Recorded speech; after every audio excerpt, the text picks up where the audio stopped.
Hey guys, Steven, the Salon Guy here, and today I'm going to show you the new undercut. So basically what I did is I cut this all by hand. I cut it to where it's about 1.5 inches to 2 inches long throughout the sides and the back. I had sectioned this whole thing off in through here, so that creates the undercut, and I went shorter to longer in through here. This is the longest point in through here, as you can see. I have this probably about, I'd say, 7 to 8 inches. However long you want it, it's up to you. I then used pre-style, I blow dried it, then I used talc, and here we have the finished result. If you want to see the entire haircut, stay with me and don't go anywhere. All right, so we're going to start with the sectioning on this undercut. Now, I know I've done a million of these undercuts, but I want to do something more modern, and that's what's going to be new and unique about this undercut. So when it comes to the sectioning, what you want to do is you want to make sure that it kind of is even with the natural hairline or the recession line right in through here, where the hairline kind of starts to go back this way. You don't want to go too high, you don't want to go too low. You want to keep a good even balance right in through here, and it's almost like drawing a line with the comb, and this is what you're going to get. You get a nice kind of straight line in through here, and sometimes you have to go back in and fix it up a little bit, but we're going to do this on both sides. We're going to extend this side and then throughout the back, and then we're going to start cutting. Okay, so now that we have the sectioning complete, it's basically creating a horseshoe section throughout the sides and the back. Does it have to be completely perfectly even? I can never get it even if I tried. That's my biggest problem. The hardest part is sectioning this whole damn thing. So now that you have the sections, what we're going to do is a little bit different here. Traditionally, I would take my clippers and I'd fade this from like, a 0 up to here, or, create a nice tight look.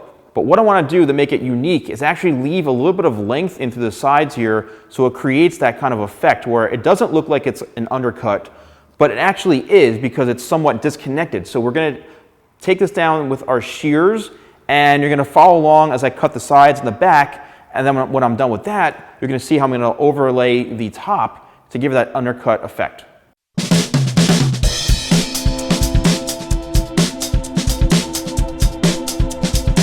What I'm doing is I'm creating the underneath length where this is the undercut part right through here. So like I mentioned before, I'm not going to buzz this. I'm actually doing this all by hand, and I'm creating a look where the sides and the back are going to be about 1.5 inches, but no more than 2 inches. And that's going to keep it looking a little bit more modern and sophisticated, where you can kind of gel it back a little bit. You can have it wearing it down a little, but it's going to give a really unique illusion.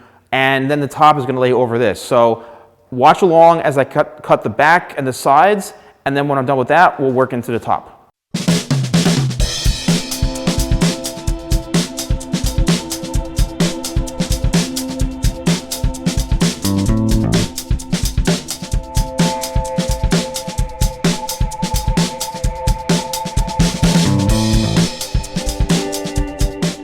As you can see, the sides are done and the back is done. And there's a little bit of length in through here. So it comes down over the ear a little bit. Almost looks like a grown out, kind of buzz cut. And that's what I think is going to be more modern about this, because you can put some product in here and really kind of mold it down. Now here is where the fun part begins.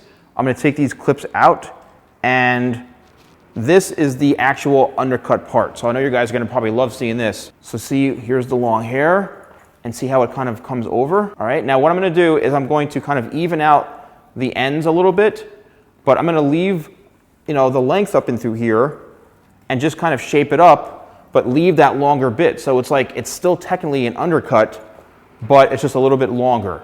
So what I'm going to do is, as you can see here, is the longest point, and I'm just simply going to maintain as much length as I possibly can, but I'm going to cut the perimeter just to kind of clean up the ends, because this was a little bit straggly to begin with.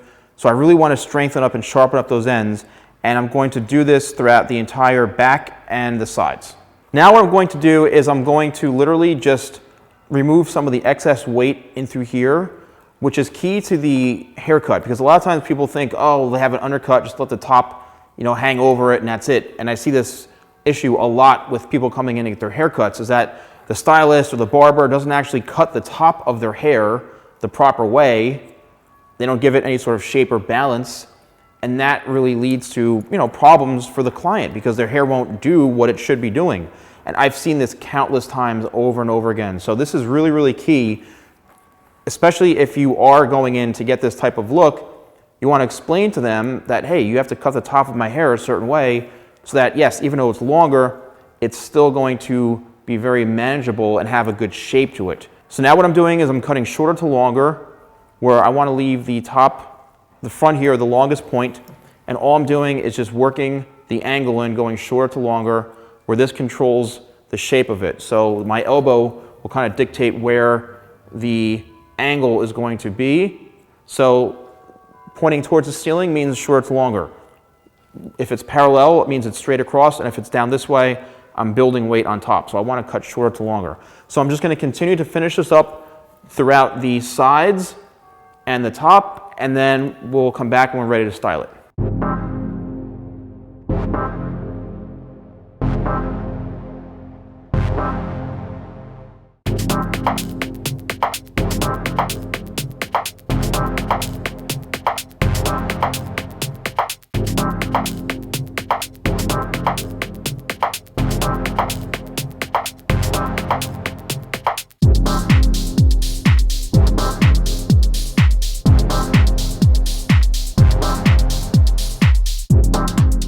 Well guys, thank you so much for watching. I hope you enjoyed this video. Don't forget to like, comment, and subscribe, and follow me on all my social media at TheSalonGuy. So thanks so much for watching, and I'll see you next time for more videos with TheSalonGuy.